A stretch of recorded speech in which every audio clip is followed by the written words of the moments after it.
Hello, gorgeous souls, and welcome to another one of my Spiritual Queens Badass podcast episodes. Today, I am so delighted because we have the wonderful Amanda Ellis with us. And Amanda, if you don't know, is a spiritual teacher, writer, and healer. As a channel to the higher realms, she has as her two main guides, Jesus and Archangel Metatron. She is widely known also for her work with the angels, other ascended masters, and is a fully qualified and experienced color therapist. She is also the creator of a range of handmade powerful aura sprays that I personally love and that are distributed worldwide. Amanda is also the author of the Archangel Metatron Self-Mastery Oracle and the Christ Consciousness Self-Mastery Oracle deck. Welcome to the show, Amanda. How are you doing? Thank you very much, Emma. Very, very happy to be here. Thank you for inviting me on. Oh, you were actually someone I wanted for quite a long time on the podcast, Amanda, because I came across your aura sprays, I want to say like 2 years ago now. And I just fell in love with them because I've been looking for a good one for a while. And I came across them and I was like, this is some of me. So I bought a couple and I've actually been loving them. They're some of my favorite. I came and bought some more at Which MBS ones did you get out of in interest? Birmingham at the end of last year. So So honestly, I've absolutely loved your sprays. I love your YouTube and all the musings that you put out online as well. So I know that everybody listening is going to get so much goodness from this episode today. But before we get into all of your amazing teachings, Amanda, I would love to know, when did you spiritually awaken? What's your story?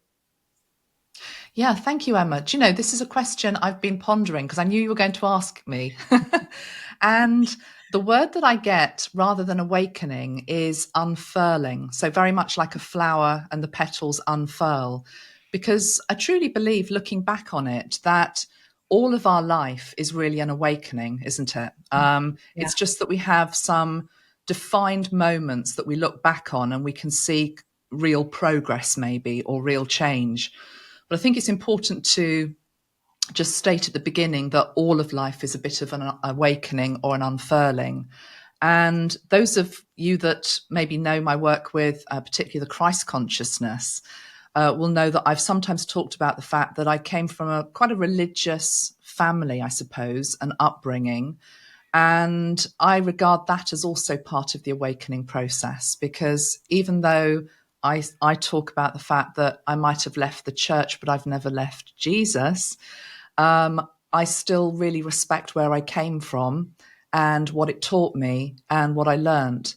So, yeah, growing up, I mean, my dad was, he led the Sunday school at church, and I was in the choir. At one point, my dad wanted to be a vicar. We tried pretty much all types of Christianity we didn't do Catholicism, but within Church of England, it was all, high church, low church, evangelical, seeing people dancing in the aisles, speaking in tongues, all this type of thing. And then also very low church where there's no bells and whistles. And so, I had that experience growing up. And then when I look back, I suppose in my about 18, my parents split up. And that for me was definitely a moment where my life changed, because up until that point in time, I think I had just thought that I was going to probably stay living in Yorkshire, which is where I was at the time. And I decided just to sort of get the hell out of there, really, because of the difficulties at home. So I fled the nest, went to London, and that's definitely started off a bit of a journey. And if you've got viewers or listeners in London, some of them might remember an extraordinary shop that is no longer around, but it was called Mysteries in Monmouth Street in Covent Garden. And I used to go there in my lunch hour and I'd have readings and I would look at all the crystals and the books. And it was just like entering a magical world. I really remember it. And it just stimulated something in me. And I started to read about angels, and lots of the books around that time were themed around angels. And I think that was one of the pivotal times for me, just sort of having to leave home because there was unhappiness there, but it was also my time to leave home, and then trying to make sense of what had happened, basically coming from a very secure upbringing, very secure family. And then it all sort of fell apart. But of course, it was all perfect in many ways because it led me on to a real journey of discovery. So those were two things.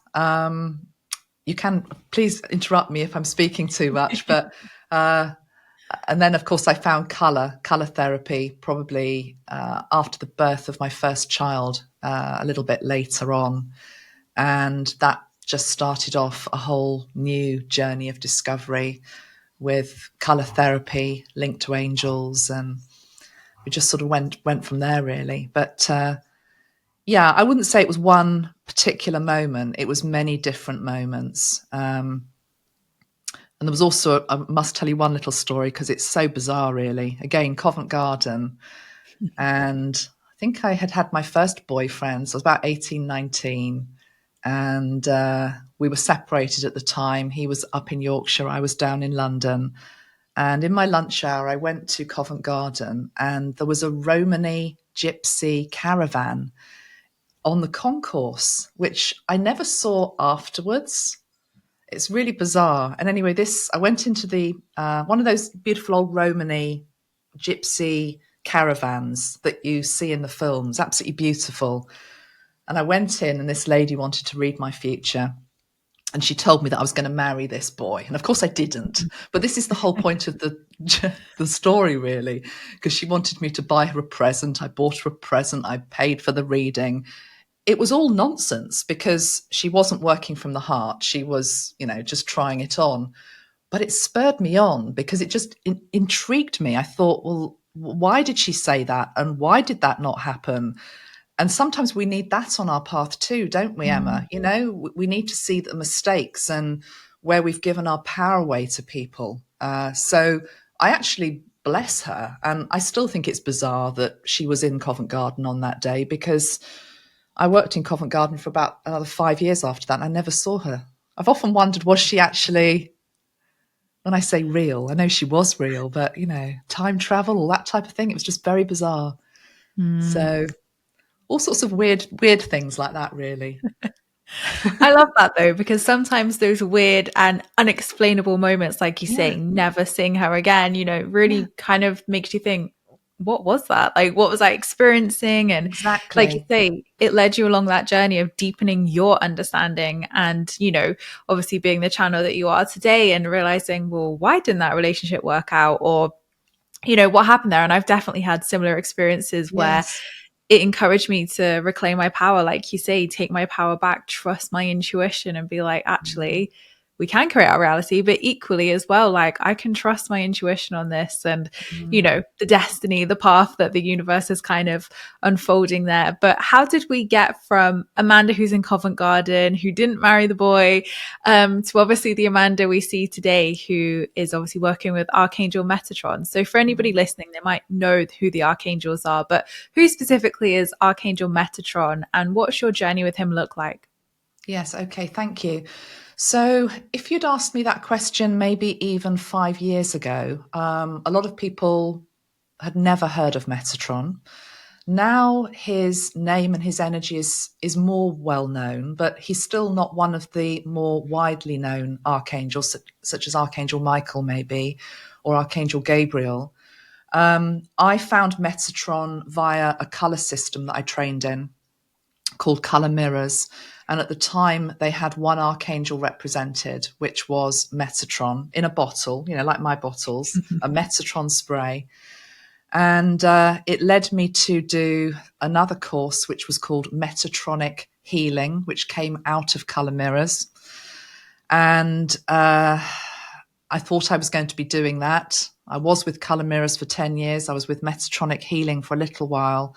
And then I just really felt Metatron saying to me he wanted his own color system, which is where my color sprays came from and how it was born. But not only that, he wanted me to develop some form of healing, which came through myself, which was a blend of everything that I'd learned up to that point in time, but also putting, my own intuition into it and what he channeled through me. So that system, which I call Metatron color healing, sorry that I'm throwing lots of names at you, but it's just been quite a busy path, I suppose, to get to this point. I developed, I think, around 2010, something like that. So the point is, really what I'm trying to say is that I feel Archangel Metatron helps us he pushes us out of our comfort zone. He usually helps us to get back on the path that we've signed up for before we were born, whether that was to be a healer, whether it was to be a teacher, whether it was to be somebody on YouTube, whatever it was, it's as though he reminds you of that. And the one thing I would say to the people listening or watching is that generally when the Metatron energy comes in, what most people say is, oh, I remember it. It's not something that feels foreign or alien or particularly new. Because the thing about Archangel Metatron is he is with us really from the moment we're born till the moment we die. He rules over the Akashic records, so he's known us in all other lifetimes. So more than anything, it's like a re-remembering. And it doesn't really matter how you find him. For me, it was via that color system. And then, we did work together and we still are working together. But you will find him when you're meant to find him. And I feel as though his frequency is not for everybody. That doesn't mean that everybody can't find him. It's just that I think I've explained this quite a lot on my YouTube, maybe from time to time. I think he's quite a hard taskmaster. A lot of people that I've attuned over the years liken him to somebody. I know I'm personifying him, and it doesn't have to be like that, but it just helps us to understand. It's a bit like a sort of headmaster type energy. It's like tough love, really, Emma. It's tough love to sort of say, I am reminding you of the potential that you have within yourself to be what you came here to be. And I will help you to connect with the people, the events, the energies that are going to get you to that place. And sometimes those events can be challenging, which is why sometimes he's linked into wake-up call type energy. Often people will find him around a wake-up call period in their life, whether that's something to do with, going through a divorce, a business failing, struggling with mental health, illness, whatever it is. It doesn't have to be like that, but it often can be. And in many ways, that is a moment of awakening, isn't it? It's when we're feeling vulnerable, maybe desperate, we're reaching out for help. And then he just comes in and offers that assistance. And people always say, but how do I ask? And it is as simple as just calling him in. All of the archangels, I believe all of the ascended master energies are very accessible. It's us as human beings that put these terribly high walls up, that it's going to be hard to connect, or feelings of worthiness come through. Who am I to be trying to connect and converse and communicate with Metatron or Michael or Gabriel or any of them? So that's really what I mean by needing to be ready as well. But he definitely will come in to anybody who needs his assistance. And right now in our world, as we know, there's just so many difficult things happening, so many old structures falling away, people often not understanding the higher meaning in terms of why that is happening. So he comes to help make sense of the dismantling for the new to come in, whether that's a dismantling that's going on in your own individual life or whether it's going on at a collective level. And of course, they both often mirror each other anyway. But he is just this mighty presence, and he's often referred to as being, well, if you're clairvoyant and you can see him, not that you have to be, but very, very tall, huge presence. But in terms of how he feels, it's a very loving energy, but it's definitely an energy which is there to move you and help you evolve. And the truth is, we don't evolve from a place of stagnation or from a place of just staying in our comfort zone. And I know from my own experience with him that when I've sort of thought, I don't know whether I can do that, I'm not sure whether I'm up to that, he will just keep nudging you in the back until you think, oh, come on, okay, I'll give it a go then. And actually, that's what it was with when I introduced the color system as well. I didn't think I would be able to do it. Who am I to do that? I don't know how to do it. And he sort of breaks you down. It's like, no, you can, because you're remembering the potential that you've already got within you, Mm-hmm. that society and that conditioning or family patterning has built up. So it's sort of breaking down those walls for something greater to come in. I think his energy is an extraordinary help at this time. And I say he, and it's important just to say this for people that are completely new to the energy. Archangels are neither male or female. They are both. It's just that a lot of the qualities associated with Metatron are more male orientated in relation to action, doing it, motivation. It's very much a doing energy. So he's often depicted more in a masculine way. And certainly that's the way he's always come through to me. But I just wanted to make that point because I completely understand that Metatron doesn't have to appear as effectively a person with wings, on his back. Many people will just experience his energy as a vibration. If you're able to see clairvoyantly, maybe as a color, the rainbow energy. He comes through colors. He comes through sacred geometry. He comes through sound. He will appear however you wish him to appear, really. So that's important to remember, I think, as well with archangels. It's helpful to have an understanding of what they look like, but don't limit yourself because really they can look like anything. And what he's showing me now actually is just a huge mountain. So it's the mountain energy as well.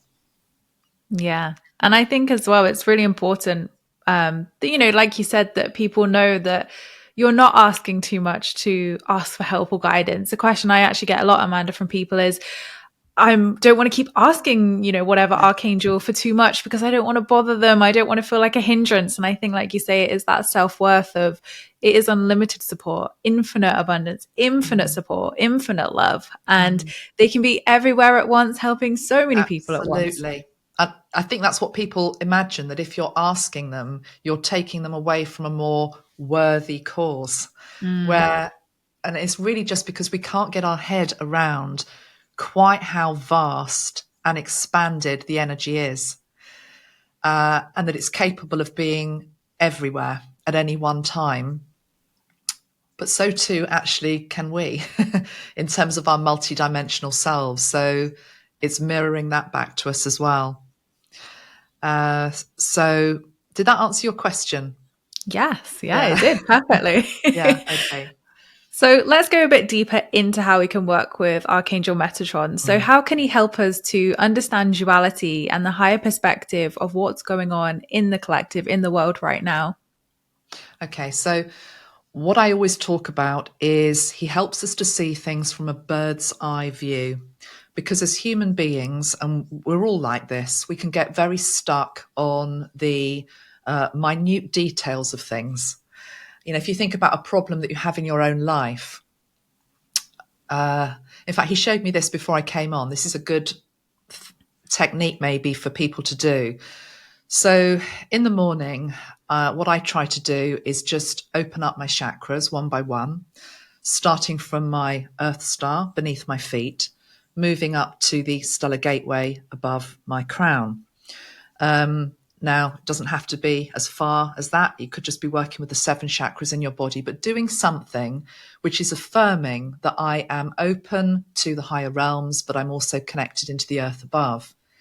And then very much working with the solar plexus energy, which is our power center. What he showed me today is just become aware of your feet and where you're standing. And your feet represent your current circumstances. They can also represent maybe the problems of the day, the things that we don't think we can do, or whatever it is. And he just says, literally just take a step forward from that space when you've opened yourself. And as you do so, you are consciously stepping into a new space where you have been able to find the solution, which can often just be a change of mindset, actually, that I can solve this. I am capable of doing this. But actually physically moving the body into a new space every morning, it only takes seconds. It's a really, really powerful technique.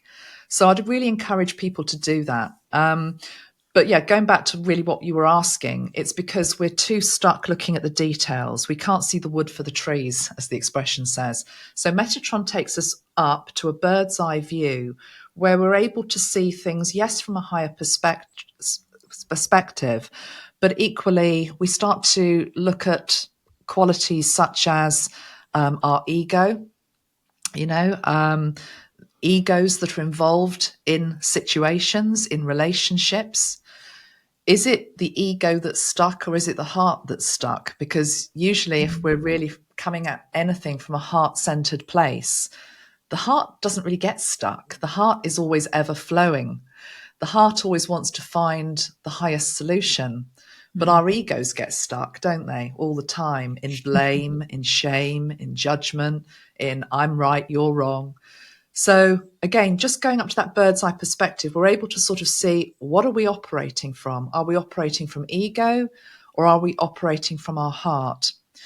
And then with regards to duality, it's this whole thing about trying to understand the seeds of separation. What are our triggers? What is it? We all get triggered. We're all human beings, but needing just to take a breath, take a step back, and be able to understand, why do I feel separate from you in any one moment? Or why is this discussion causing separation within me?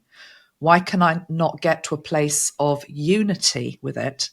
And people always misunderstand when I talk about unity, because unity isn't about everybody agreeing and everybody seeing things the same way. That will never, ever happen. It's about being able just to sit with people of different opinions, being able to listen, maybe not agreeing, but being able to sit with them in unity, in the circle. So, yeah, what's causing the separation within me? Is it a past wound? Is it past conditioning? Is there actually something I'm meant to learn here from this person that's triggering me a lot of the time as well, of course? So we get into that, which is a huge subject in itself, isn't it, Emma? But equally, bird's eye view, we also get into the arena of soul contracts. Maybe somebody's behaving in a certain way because there is a soul contract between you. You're meant to be working out some karma or gifting something back. There's so many different ramifications of it. So Metatron's, I think the mountain is actually a very good analogy for Metatron, because he also talks about the fact that wherever you are upon the mountain, you're going to see the view very differently, aren't you? Whether you're on the left side, the right side, and no, I'm not talking politics, I'm just generally, the view looks different dependent on where you are on the mountain. But ultimately, we're all really just trying to climb to the summit.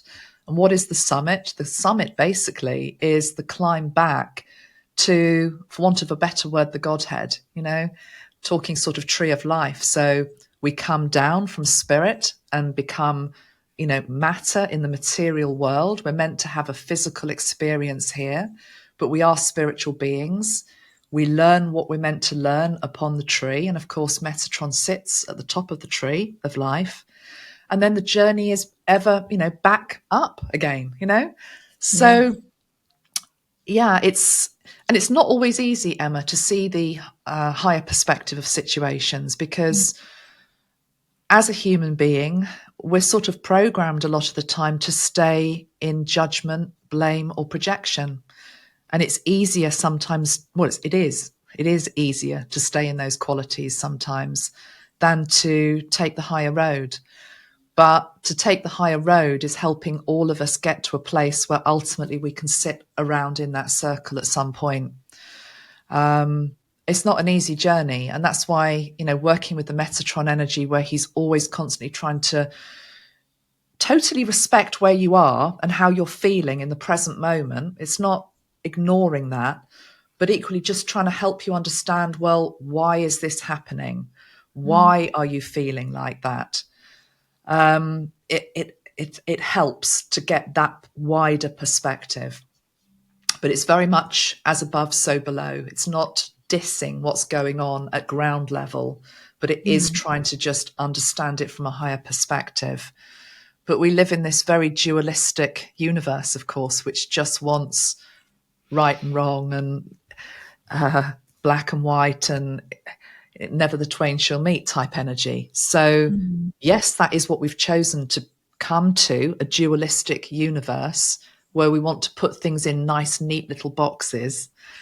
But the truth is that at universal level, it's not quite as straightforward as that. So it's quite a dance that we do, I think, isn't it, on this spiritual path. And, you know, the one thing about the Metatron energy is it's never boring. It's never boring. It will constantly push you to try to see things maybe from a different perspective and work with that. Yeah. And duality is such an interesting one because I feel like, especially in manifestation, it's so important to have awareness about duality and how it impacts us, because the amount of times I get asked, did I manifest this to myself? Because obviously there's a lot of, shall we say, not so great teachings that are like, you know, Yes. everything that happens in your life, you Yes. manifest. Yes. And it's so harmful and toxic because, It is. like you said, about soul contracts, destiny, all the Yes. different aspects. And it's like Yes. the law of attraction is one aspect to it. And life is not, like you say, as black and white or as straightforward as you manifested it. So what would you say to anybody who's maybe heard that teaching or is fearful of, oh my God, I don't want to manifest those things to me? I totally reject that. I believe what you've just stated, and I'll give an example of it. Have you heard of the book Zero Limits by Joe Vitale? No, I haven't. No. Well, it has within it the phrase which I can never say, but it's "I'm sorry, please forgive me, I love you, thank you." Oh yeah. I'm I sure call it people, hippo. Hoppa. yeah, I can never say it.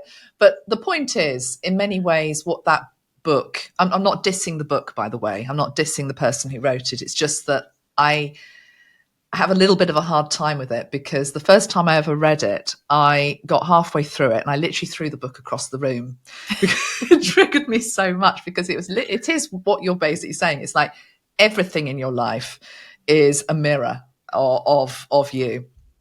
And what I have learned, there is a degree of truth in that. Okay, there's a degree of truth in that, but Yeah. it's not the whole story. And I know from experience, because this is where, you know, we're physical beings having a physical experience. And I love the expression, the proof is in the pudding. Okay. So I know that I've done, for example, a lot of work on one particular relationship in my life. And I know I'm quite a good way to healing it and understanding it and learning from it and understanding the soul contracts and the karma and all of that. But this person is never, ever going to budge or change because they're not meant to in this lifetime. They're meant to teach me something about being the polar opposite energy.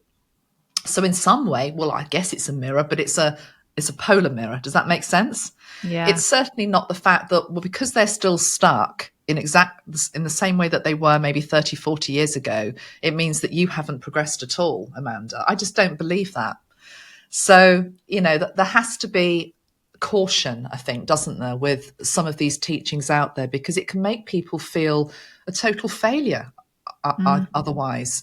And I've definitely had moments of that in the past with the type of teaching that you've just very articulately talked about, which is that, well, hold on, you know, why is this still happening then?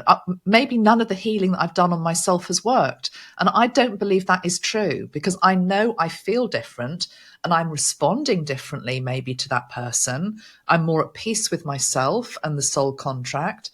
And I have an awareness of where we are on the road, as it were. But that person is still playing, put it this way, playing the role of their life, because that's what they're meant to do. Until you've squeezed out every little last bit of the experience of this, whoever it is, you know, this person being toxic or whatever it is.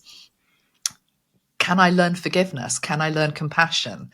Can I keep going back into my heart, even though this isn't changing?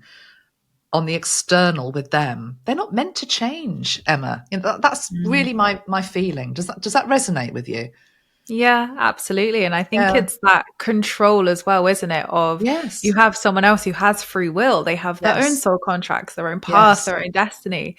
And it's almost like we have to feel like we can manipulate and control that, which we can't. Of course we No. can't. Like, No. like you said so perfectly, that person is on their path, you're on your path. And all that matters is that you're aware of your triggers and what's coming up for you and you're listening. And like you say, if Yes. you're working on that, like that is the work, that is, the shifts and the miracles that are going to happen for you because you are showing up. And Yeah. I think where that teaching kind of really doesn't resonate with me of what I gave the example of is because it's saying, well, you attracted cancer to yourself or you attracted something awful happening. And Mm, it's like, well, mm, no, there's no. just so much more to life, to Yeah. the universe, to Yeah. energy. Yeah. And I just think what you shared is so important because it can remind us that yes, we are the creators of our reality, but there's so much more that maybe we won't even all know about in this lifetime. Like it's infinite.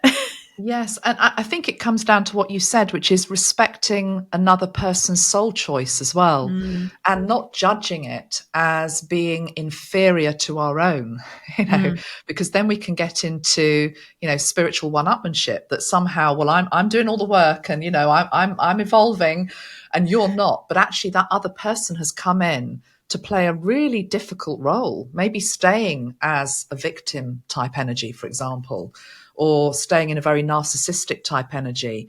How do we grow unless we've got something to come up against? mm, So, another nuance of this as well, I think often happens in relationships. And I'm sure you see this with your clients as well sometimes, which is that, well, I'm evolving, but my partner isn't, and when are mm, they going to wake up? They don't have to wake up. That's the truth of it. They don't have to wake up. And I've observed over the years, this isn't a golden rule, but I have observed over the years, and people are always relieved when I say this, that sometimes light workers can be with partners who are very opposite to them, mm, They don't have to be involved in your work. They don't have to understand all the nuances, as long as they don't diss it, of course, and disrespect what you're doing. But I think, again, that's perfect duality, actually, when it's working well, mm, Um, but I see a lot of that, when is my partner going to wake up? And it's just like, you're trying to change them. You're trying to control them. They're exactly where they need to be. And you've got what you need at this moment to try to grow with that. And I know that's not easy either, but it is the truth, isn't it? mm.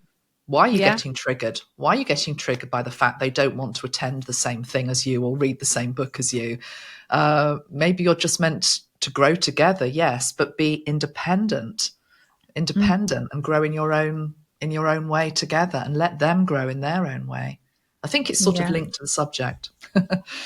Absolutely. And I feel Mm, like as well, like my partner, for example, like he's not spiritual, but he is the most supportive, loving person of, yeah. he will come to my talks if I ask him to help or, come and support me. And he doesn't get it, but he's so supportive and loving with that. And, for me, that's so positively challenging because if I had someone who Mm.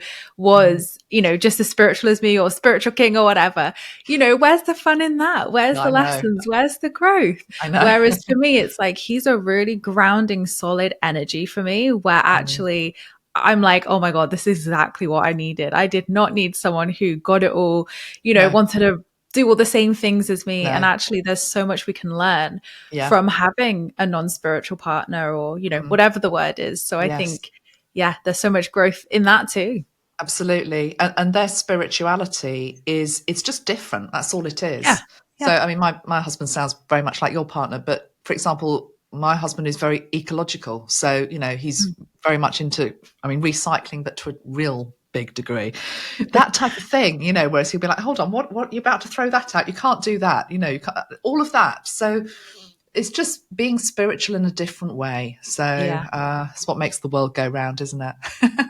Exactly. And, we Mm, want to put those labels on it and say, are you yes. spiritual? Are you not? And it's actually, like you say, with your husband, a perfect example of Yeah. you don't need those labels because No. actually you can both, believe in your own things, practice your own things, but actually, the energy is still there. The energy is Yes. still in that alignment. Yes. Yeah. It's when duality is working well, actually, isn't it? It's like Yes. it's opposites, but it um makes something really worthwhile. Yeah. Yeah, completely Mhm. agree. Let's go into some practical ways then to work with Archangel Metatron. So, how can he help us start working with him to transform our life? Well, the first question I would put a question back to you with that for people, which is that, do you really want to change your life? Mm. Because a lot of people say they want to change their life, but actually when it comes to the nuts and bolts of, well, that means that you need to, I don't know, stop eating that type of food, or you need to leave that job, you need to stand up for yourself and speak your truth, difficult things. A lot of people are like, well, okay, I actually now need to do something. I now need to actually take action, do I? So this is what I was talking about earlier in terms of, it's all very well asking for it, but Metatron will then expect us to put it into action. So he won't do it for us, and nor should we expect any ascended master to do it for us. But what he will do is effectively have your back. Okay, that's what it is. It's like, I'll have your back. I won't allow you to fall. There will always be a safety net there. You will always have a safety net. You will never be allowed to fall.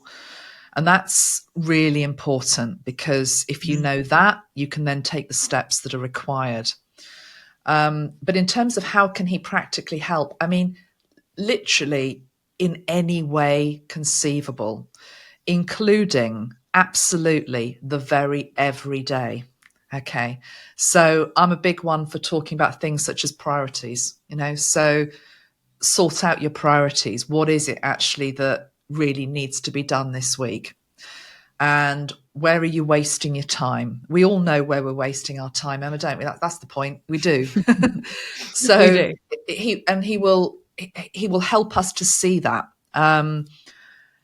How does he do that? I mean, again, in a myriad number of ways, because then we get into the whole area of, well, how do I know he's around me? Which is the area of signs that he is around. There isn't one sign, but I will give you a few of the signs that are very common. I'm sure lots of people have heard of angel feathers. So, seeing angel feathers in unexpected places. Numbers are a big one. 1111 or 555, 22, 22, 000, 101, 222. Numerological sequences of numbers, whether it's every time you look at your phone, it's 1111. 1111 is a big Metatron number.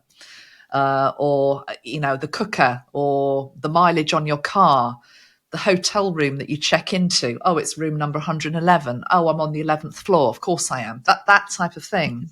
So it can be through numbers, it can be through feathers, it can be through light phenomena. What do I mean by light phenomena? I mean things literally such as rainbows, or, well, over the years, actually, it sounds a bit weird, but like patterns on the wall. I mean, we know when light comes in, and yes, it can create rainbow sort of orbs on the wall. But I was looking back on my phone recently, just at old photographs. I thought, wow, I've got some really good ones here. Just that looks amazing. That type of thing. Now, often we can brush these things off of having no relevance. It's just the light coming in. But it's, have you asked him to show himself in some way? Have you asked for a sign? It can also be through, I don't know, opening up a book, or songs are a big one, songs, lyrics, turning on the radio, and there will just be a particular song with a particular message, and it's exactly what you've asked about. But more than anything, inviting him into your life, asking for help, it's also about acknowledging anything, any sign, anything that you get that you feel has come from him. Because this comes into the realm of, I believe very much it's like a two-way connection. It's a two-way relationship. So if he's giving you signs and you're just like, oh no, that's not Metatron. It's not that he gets bored, but it's like, well, how many more things do I have to do before she wakes up and actually knows it is me? So I have sort of a dialogue going a lot of the time in my head, not necessarily out loud, but if I need help or, because of the age I am, I went through a period within the last 2 years of having a bit of anxiety creeping back, just hormone levels and stuff like that. And how it manifested or has been manifesting is when I'm driving, my car.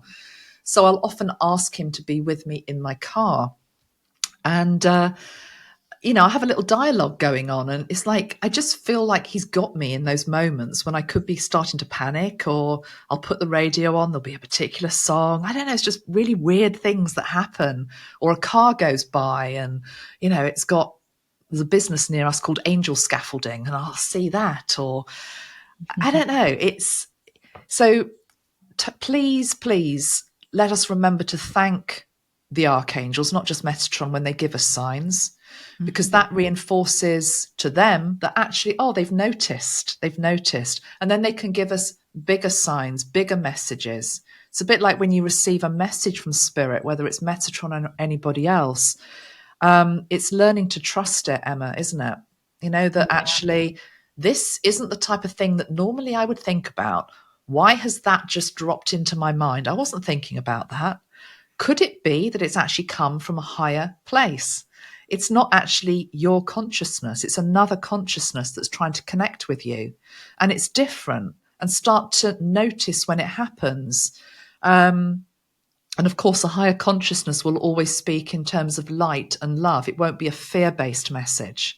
Start to notice it. Start to acknowledge it. And the more that you do that and you trust it and you maybe share it, you'll get more, That's what I've observed over the years. But one of the ways that people can maybe try to invite him into their home and their life is, yes, by calling, by asking him to be there.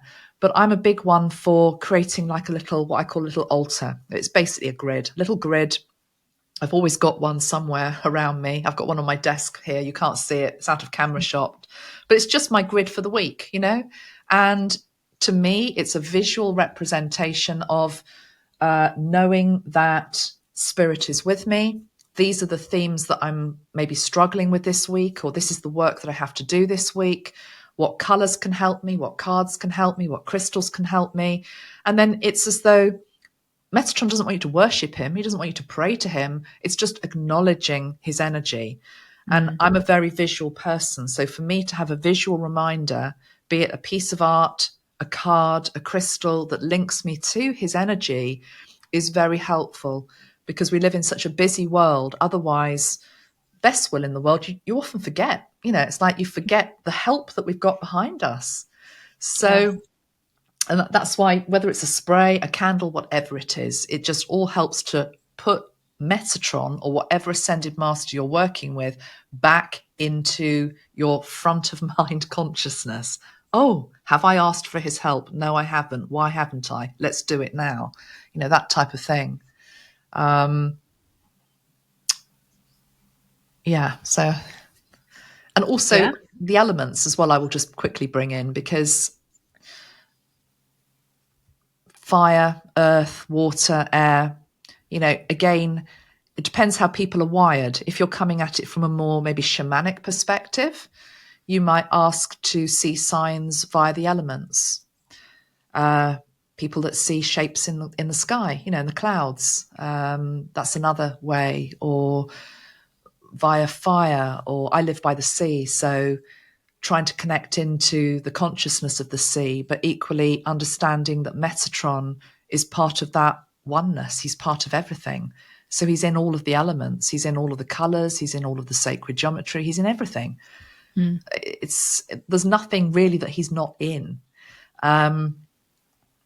because we are in all of those things as well. So very much sort of just, it's a back and forth connection the whole time. It's dialogue, it's connection, it's gratitude for all of that. It's the most extraordinary energy to work with. And he is very highly, the energy is very highly revered. It's also often very misunderstood. But then again, is not all great light misunderstood? I've definitely seen pieces over the years, trying to take down the Metatron energy or diss it or say it's false light and it just always seems to be that way with anything that offers something really extraordinary and beautiful and loving and powerful. I've never known it give me anything other than that. And the biggest test is when you look back at who you were without judging who you were 5 years ago, a year ago, 10 years ago. And if you've been working with Metatron consistently, you will see progress. And I think it's accelerated progress. And you asked me at the start, how did I get from wherever I was in Covent Garden in the Romany, gypsy to where I am now? It's because of the Metatron energy. I really believe that. And the Christ energy, which has always been with me. But, the Metatron energy has definitely been the umbrella, really. It's like the umbrella energy that has just pushed me on. But it's definitely trust and faith. We always have to keep coming back to that on the spiritual path. Do you trust? Do you have faith, even in the darkest moments? Because again, a big part of the Metatron energy and duality itself, of course, is understanding the energy of light and dark. And you can't have light without the darkness. So, we have to look at our shadows. We have to look at the shadows within the world. And we have to bring our light into that and not fear it either, not fear our shadows. So he helps with that as well. It's, yeah. Trust is a big one, isn't it? I feel like huge. Time and time again through my own journey, through people around me, the people I interview here on this podcast, trust is a huge one. And I think as well, like you say, with the asking for more and more signs, they are going to get to a point where they're like, well, you've missed the 100 butterflies or rainbows that I've sent you. That trust is key. Yeah, it's like when you do a card reading and people that use oracle cards or tarot cards, and you'll ask and you'll get the answer. And it's like, well, especially if it's personal, I remember doing this when I was wanting to be pregnant with my second child. And it was like, am I going to be pregnant this month? This type of thing. And then the cards would say no. And well, no, I'm going to do it again until I get the answer they want. And you can see spirit like, what is she doing? What is she doing? And of course, you're blocking the energy then, of course, aren't you? And you are. Yeah. It's self-sabotage, really, because it has to be trust and faith. The cards is quite a good example, actually, isn't it? Yeah. I've been there. I've done it as well. Oh, I think we all have. I mean, I love working with cards. I think it's great. But again, often before I do a video when I'm going to use cards, it's quite interesting because I've got goodness knows how many. I'll ask Metatron, I'll say, it's just like, well, which one do I need for this video? And I've got like 20, 30 different tarot decks, and it will just be that one. And I don't even understand why it has to be that one until you start to do the reading. And then that particular 10 of cups in this particular deck has got an image of something that is just completely spot on, or there's a word on the card that isn't on any of the other decks. And, if your egoic mind had tried to work out which deck do I need, you wouldn't have got the right one at all. So, yeah, it's like strengthening a trust muscle is what Metatron is talking about. A trust muscle. Imagine trust as like a muscle. And it's like anything. If we don't use a muscle, it starts to waste away and it gets weak. So, yeah, we just got to keep trusting, keep pushing on. Also knowing when to rest as well, of course. But yeah. Well, let's turn it quickly then to color therapy, color healing, one of your other modalities you work with. Yeah. So how can we work with color healing, and what colors can help us to attract abundance and our manifestations? Right. Okay. My favorite subject, I have to say, color healing. The first thing I want to say about color healing is it is not new. It's an ancient art. You go back to the times of ancient Egypt, all of the ancient civilizations, they all understood the power of color to reveal qualities that we have within ourselves as well as heal. So, right, I don't really know where to start. What is color healing? So color healing. So it can be via anything that has color. I know that sounds a bit stupid, but what I mean is you could be using color oils, like the aura sprays that I create. You could be using color crystals. You can be using color scarves. The colors that you wear are healing. The colors that you eat can be healing or not. You know, if it's all beige, it's probably not going to do as much good as something that's the rainbow, you know. But it's such a big subject, this, Emma. I'm just trying to think where to start. Let's start here. So the Metatron energy is said to be the archangel that governs all the other archangels. So imagine Metatron here and then the other archangels underneath him. Metatron holds the whole rainbow, but all of the other archangels often hold one of the color rays. So, for example, Raphael will be the green ray, Archangel Michael will be the blue ray, etc.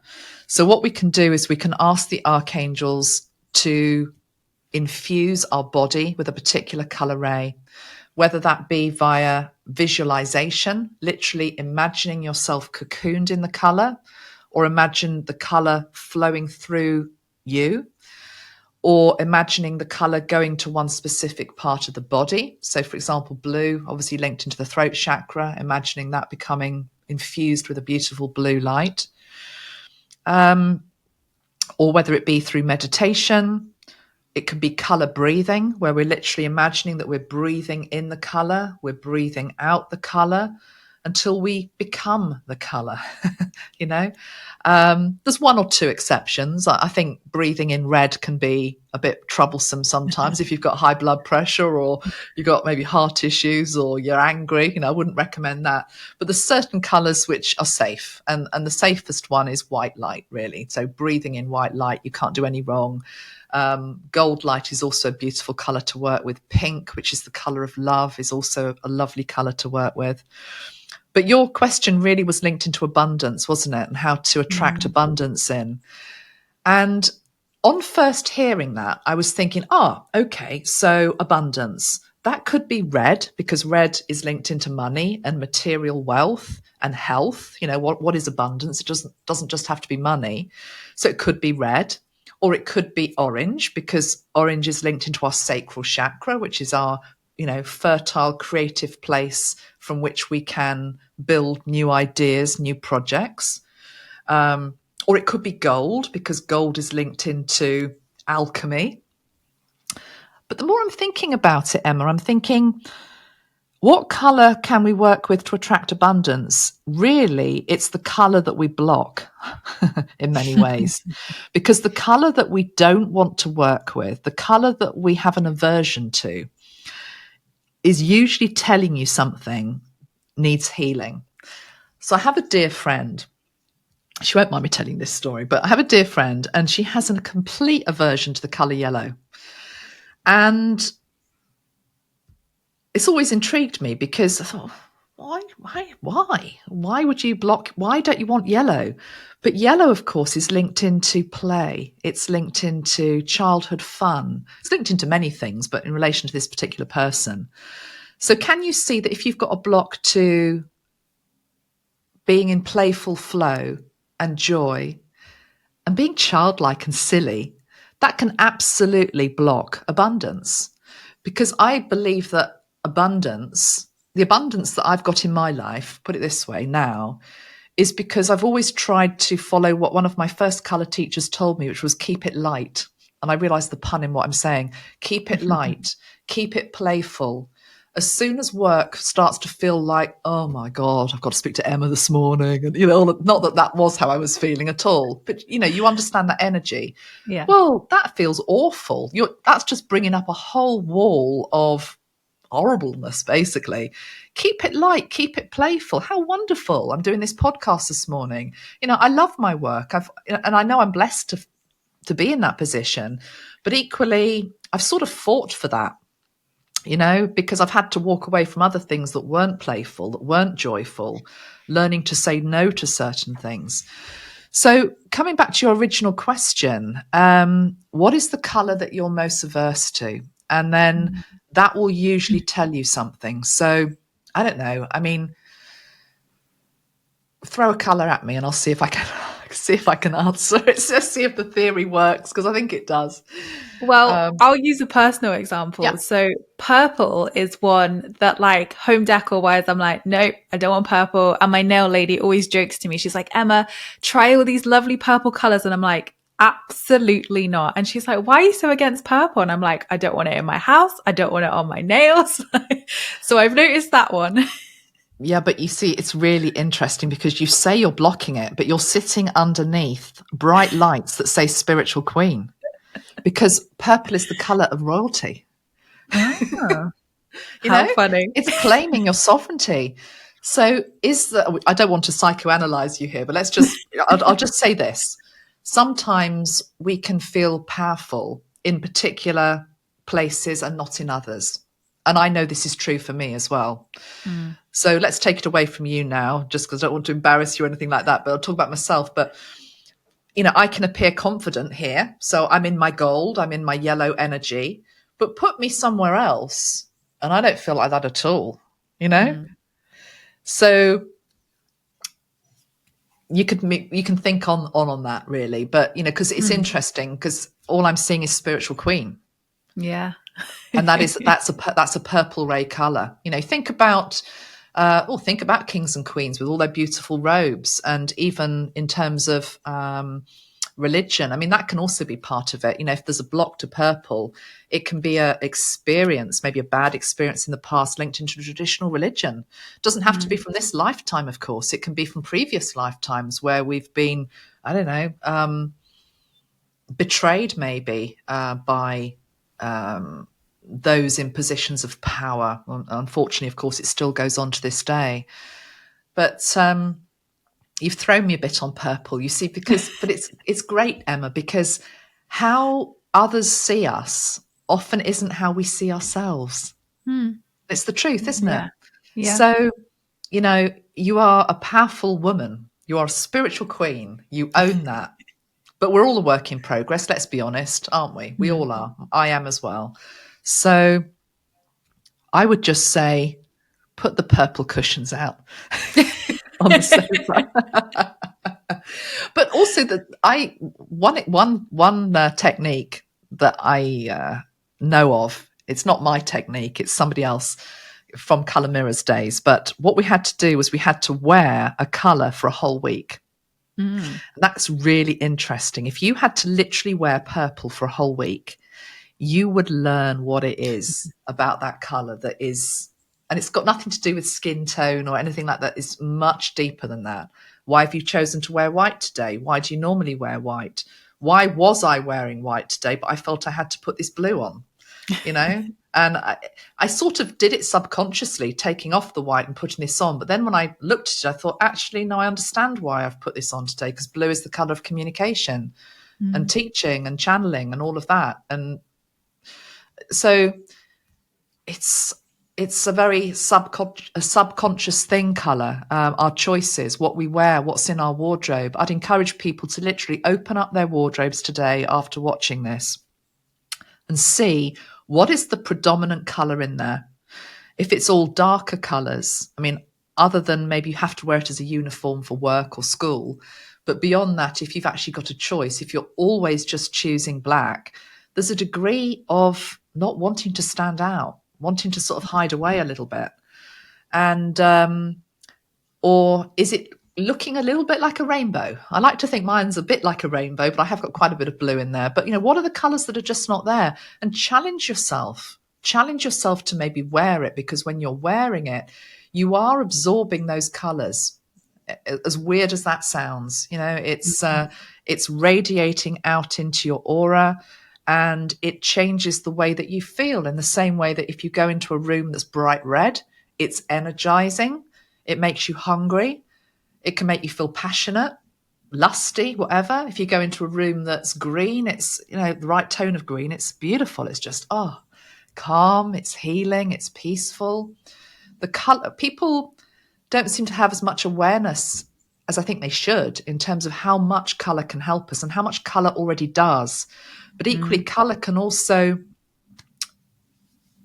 it's not that it doesn't help us, but, well, no, I'll put it this way, that I think sometimes if you're in a room and it's really gloomy, and I think that can affect your mood, can it not? Think about the grey skies that we have at the moment in England. It's like it is. It's, oh. So we have to bring colour into our life in some way. But yeah, in terms of manifesting, it's what is the colour that you're averse to and that is the block? But aside from that, yeah, I mean, the obvious ones are probably red and gold. Red linked into the base chakra. Healthy base chakra is obviously going to help you to, it's the launching pad really, isn't it? From which you can be abundant and grow. Gold, you know, the alchemy, the wisdom, the confidence to be able to go for your dreams.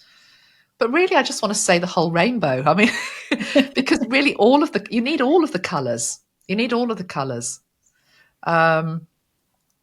If you're working with Metatron, it's about understanding the whole rainbow and really working with the whole rainbow and not being frightened of any colour. There's something in it. All of the colours, there's something in it for us. Absolutely.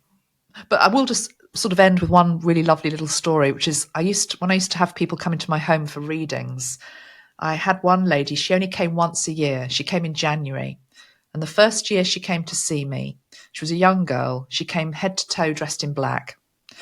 And she wasn't in mourning, but she looked like she was. She was literally head to toe in black. Anyway, we did the reading. Can't remember what it was about, but she went away. She came back the following January. She was dressed head to toe in yellow. And before I'd even said hello to her, I just looked at her and I thought, wow, there's a transformation that's occurred in you. And I don't think she even fully appreciated it, but I could see it. I could see the change because the confidence that's needed to go out wearing bright yellow, in the UK in winter, it was amazing. So that outer appearance was reflecting something much deeper that had gone on within her in terms of her growing power and her growing ability to be able to manifest a brighter future, basically. Yeah. Love that. Love that. It's so interesting how all the different colors can impact us, because now I'm thinking about it, I'm like, Emma, you have so much purple in your garden, like all the flowers. Yeah. But it's like the home and obviously on myself. So it's interesting where the reflection is of self there. But yeah, I'm going to get my amethyst bracelet on. I'm going to get some purple. I'm going to get a purple aura spray off your website if you have one. I'm committed, Amanda. I'm going to do it. Do you know what I think it could also be, though? I think sometimes we get stuck. It's like a stuck record in our mind where you may once have had an aversion to purple before you stepped into really claiming I am a spiritual queen. Okay. So it's like there's just a slight memory there that just needs to be acknowledged that, yes, I did once feel like that. But now I'm going to take that step forward and I am this. So I think it's I just think it's a past memory. That would just be my conclusion. Because, you very confidently said, yes, it's purple. And then, hold on a minute, you've got it in your garden. You're sitting above that sign. Yeah, I agree. Well, Amanda, my last question to you today then is something I ask every guest before they go is, what is one piece of life advice that you'd like to leave my lovely listeners with? Oh, my goodness. One? Just one. Well, what I've written down is this. I've written that you were always more capable than you believed yourself to be. I'm going to repeat that you were always more capable than you believed yourself to be. Really hear that, really integrate that, really take that in, and know it's true of past, present, and future. I love that. Yeah. Beautiful. Thank you, Amanda. And where can everybody find you if they want to learn more about your work, dive more into Archangel Metatron and your wonderful work? Oh, thank you. Well, I have a YouTube channel like you do. I am Amanda Ellis on YouTube. On Facebook and Instagram, I am Angelic Celestial Colours, which I know is a mouthful, but it's what I was told by Metatron to call myself all those years ago. And people were like, well, hold on, you don't need angelic and celestial together. Isn't it the same thing? And he was like, no, Angelic Celestial Colours. So yeah, that's me on Facebook and Instagram. And then I have a website called Angelic Celestial Colours, where the sprays and my oracle cards are as well. So yeah, thank you, Emma. Amazing. And we will link that down below so you have a nice, easy, clickable link as well. But thank you so much, Amanda, for coming on. It has been so amazing. I have learned so much from this conversation. Like, I'm so excited to go deeper with Archangel Metatron, deeper with purple and color healing. So I know everybody listening has probably got a page long of notes here of what to do. Oh, I've loved talking to you as well. So thank you very much. And to everybody that's listened or watched as well. Yeah. Thank you, Emma.